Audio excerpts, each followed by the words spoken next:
ফরজ গোসল। ফরজ গোসল করলে আগে অজু করতে হবে, সলাতের অজু।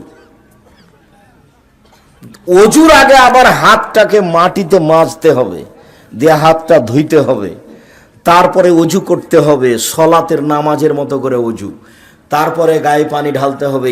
এত পবিত্রতা কেন?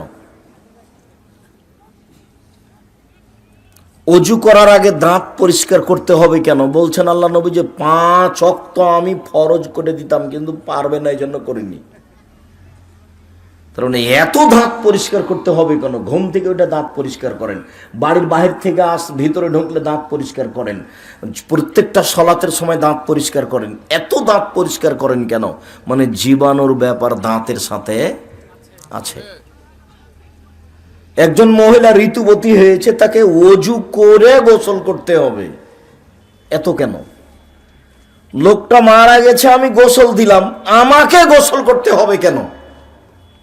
আমি গোসল দিয়ে সেজন্য আমাকে গোসল করতে হবে, অবাক কথা।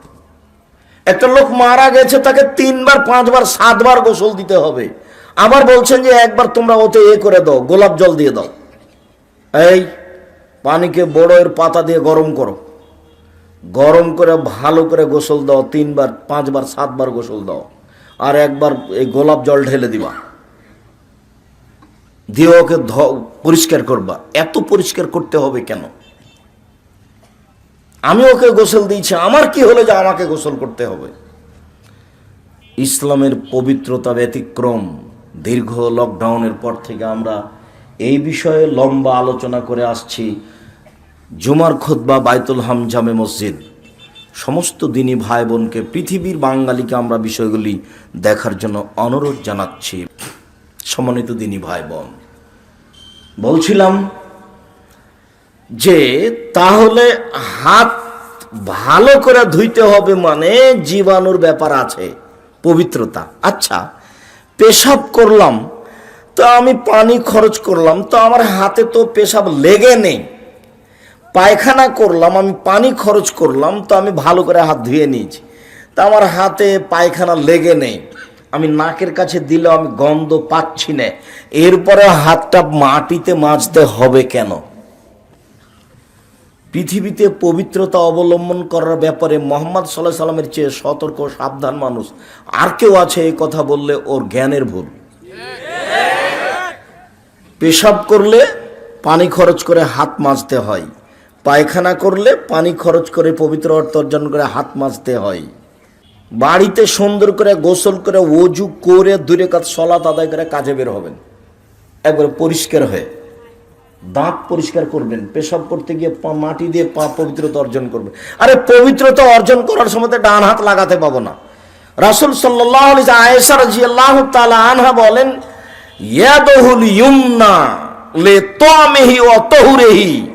রাসূল সাল্লাল্লাহু আলাইহি ওয়াসাল্লামের ডান হাতটা ছিল খাদ্যের জন্য এবং পবিত্রতা অর্জনের জন্য, ভালোর জন্য। ওয়ায়াদুল ইসরা, আর বাম হাতখানা ছিল লেকাদাইহি, পেশাব পায়খানা থেকে পবিত্রতা অর্জনের জন্য আর খারাপ কিছুর জন্য। এই জন্য বাম হাতে চা খেতে হবে না, বাম হাতে পানি ধরতে হবে না, বাম হাতে খাদ্য খেতে হবে না। রাসূল সাল্লাল্লাহু আলাইহি ওয়াসাল্লাম বলছে, এই শোনো, লা ইয়াকুলান্না আহাদুকুম বিশিমালি ওয়া লা ইয়াশরাবান্না বিহা ফাইন্না শাইতান ইয়াকুলু বিহি ওয়া ইয়াশরাবু বিহা।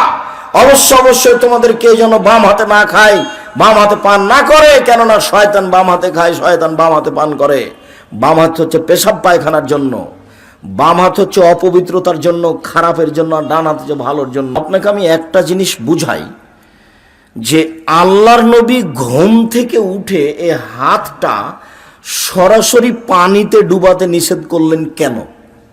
বললেন যে, এই শোনো, আগে হাতটা ধুয়ে নাও ভালো করে, তারপরে পানিতে ডুবাও, দিয়ে অজু করলে আগে কবজি পর্যন্ত ধোও 3 বার ভালো করে। তো একটু পরে কিন্তু আমরা কোনই পর্যন্ত ধৌত করব, একটু পরে করব না? আচ্ছা, তখন কবজি ধোয়া পড়বে না? তো তাহলে আগের কাজটা কি আল্লাহ রাসূল বৃথা করতে বললেন? এমন তো কাজ মুহাম্মদ সাল্লাল্লাহু আলাইহি সাল্লামের হয় না। তাহলে কেমন হয়ে গেল? তাহলে কবজি পর্যন্ত ধোয়া কাজটি বেকার ফালতু হয়ে গেল? জি না, কবজি পর্যন্ত হাত 3 বার করে ভালো করে ধুইলে এই হাত এখন উপযুক্ত হয়েছে, এই হাতে পানি নিয়ে মুখে দেওয়া যাবে। কেননা হাত পরিষ্কার না হলে এই হাতে পানি নিয়ে মুখে দিলে জীবাণু ভিতরে যাবে। কবজি পর্যন্ত হাতকে ভালোভাবে রেডি করে নিতে হবে যাতে করে এই হাতে পানি নিয়ে মুখে দেওয়া যায়। যার জন্য খেতে বসলে হাতকে কি করতে হবে? ভালো করে ধুয়ে নিতে হবে।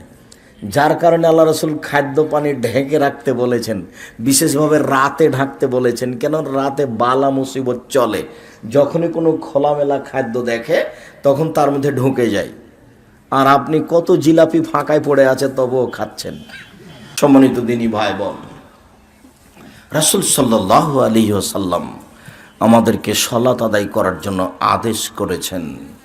সালাত এমন একটি ইবাদত যার উপরে নির্ভর করে অন্য অন্য ইবাদত। সালাত এমন একটি ইবাদত, নামাজ এমন একটি ইবাদত যার উপরে নির্ভর করে অন্য অন্য ইবাদত। ইবাদতের জগতে সবচেয়ে দামি ইবাদত হচ্ছে সিয়াম, রোজা। এরপরেও যদি মানুষ সালাত আদায় না করে তাহলে রোজার নেকি বাতিল হবে। ইবাদতের জগতে এক ফোঁটা চোখের পানি আল্লাহর কাছে যত প্রিয়, পৃথিবীর কোনো কিছু তত প্রিয় নয়।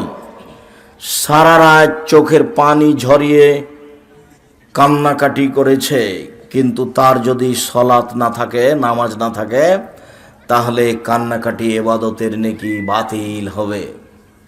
ইবাদতের জগতে সবচেয়ে শক্তিশালী, ক্ষমতাধর, পাওয়ারফুল ইবাদত হলো দান। দানের মতো কোনো শক্তিশালী ইবাদত পৃথিবীতে নেই, ওর ক্ষমতাই ভিন্ন। দান করলে আল্লাহর রাগ মিটে যায়, কোনো ইবাদতে এরকম হয় না। দান করলে কবরের শাস্তি বন্ধ হয়ে যায়, কোনো ইবাদত এই কাজ করতে পারবে না।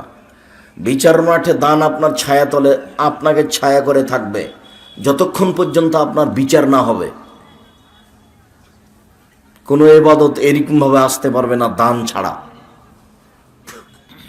মরে যাওয়ার পরে দান আপনার কাজ করতে পারে। দান খুব শক্তিশালী ইবাদত। অনেক দান করেছেন কিন্তু নামাজ পড়েননি, তখন এই দানের নেকি থাকবে না। নামাজ, সালাত এমন একটি ইবাদত যার উপরে নির্ভর করে অন্য অন্য ইবাদত।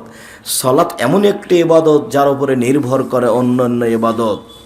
রাসূল সাল্লাল্লাহু আলাইহি ওয়াসাল্লাম বলেন, আউয়ালু মা ইউহাসাবু বিল আবদি ইয়াউমাল কিয়ামাহ সালাহ। বিচারের মাঠে মানুষের প্রথম যে জিনিসের বিচার হবে তা হলো সালাত। ফাইন সালাহাত সালাহাল্লাহু সাইরু আমালিহি। যদি সালাত টিকে যায় সব আমল টিকে যাবে। আইন ফাসাদাত ফাসাদালাহু সাইরু আমালিহি। আর যদি সালাত না থাকে, সালাত বাতিল হয়, তাহলে সমস্ত ইবাদত বাতিল বলে গণ্য হবে। আনাস রাদিয়াল্লাহু তাআলা আনহু বলেন, রাসূল সাল্লাল্লাহু আলাইহি সাল্লাম বলেছেন, আস-সালাতু সালাসাতু আসলাসিন। সালাত 3 ভাগে বিভক্ত। অত্তহুর 16, ওযু হলো 3 ভাগের 1 ভাগ, ও রুকু 16, রুকু হলো 3 ভাগের 1 ভাগ, ও সুজুদ 16, সিজদা হলো 3 ভাগের 1 ভাগ। ফামানাদ্দাহা বিহাক্কিহা কুবিলাত মিনহু সালাতুহু কুবিলাত সাইরু আমালিহি। যদি সে ঠিক ঠিক সালাত আদায় করে তার সমস্ত ইবাদত কবুল করা হবে, সালাত কবুল করা হবে। আর ওয়াইন রুদ্দাত আলাইহি, সালাতুহু, যদি সালাত তার উপরে প্রত্যাখ্যান করা হয়, সালাত যদি কবুল না হয়, তাহলে আর যত ইবাদত আছে সব তার উপরে ছুঁড়ে মারা হবে। আর কোনো ইবাদত সে দেখতে পাবে না। দানের ইবাদত পাবে না, হজের ইবাদত পাবে না, সিয়াম পালন, রোজা থাকার ইবাদত পাবে না। সালাত এমন একটি ইবাদত যার উপরে নির্ভর করে অন্যান্য ইবাদত। পৃথিবীতে বিরল ব্যতিক্রম ইবাদত হলো সালাত, যার ব্যাপারে মানুষের কোনো আপোষের কোনো সুযোগ নেই। সালাত আদায় করতেই হবে যে কোনো মূল্যে। বাপ মা বলবে এরপরে পড়বে, এ কথা নয়। মানুষের জীবনে সবচেয়ে যেটা গুরুত্বপূর্ণ, মানুষের জীবনে যেটা সবচেয়ে জরুরি, মানুষের জীবনে এর চেয়ে আর কোনো জরুরি কাজ নাই, সেই কাজটা হলো সালাত। অন্তত ফরজ। জীবনে একটা কাজ থেকে কোনোদিন পিছে থাকবেন না, সেটা হলো সালাত। সম্মানিত দিনী ভাই বোন,